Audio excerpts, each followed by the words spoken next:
Although they explicitly, according to Attorney General Barr, found no collusion, there were clear opportunities being created, and there were meetings that took place which raised questions in the minds of anyone who's ever waged a campaign. If I was in the middle of a senatorial campaign and got a contact from the Russians who said they wanted to help me, the first thing I would do is call the FBI. The first thing the Trump campaign did was to schedule the meeting. I don't quite understand that thinking. I'd like to know more as to what Mueller found. In terms of obstruction of justice, certainly Mr. Mueller had the opportunity to say there was no obstruction of justice. He did not. He said he couldn't reach a conclusion as to whether that occurred.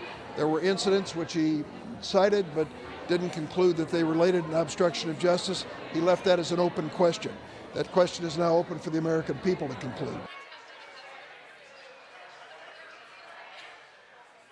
President Trump as a candidate set himself up for this investigation. Let's be honest. Meetings with the Russians, challenging the Russians to release more data, praising WikiLeaks for the release of certain information reports.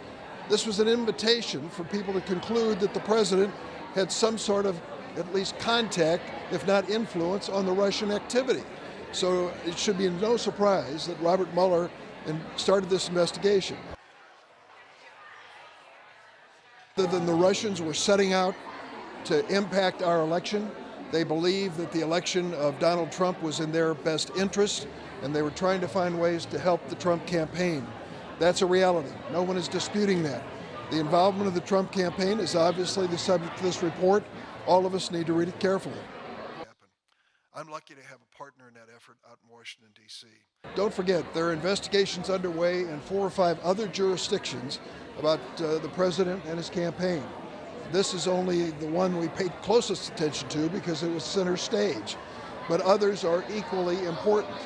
The ultimate arbiter on this will be the American people. They'll get a chance now to read Mueller's conclusions.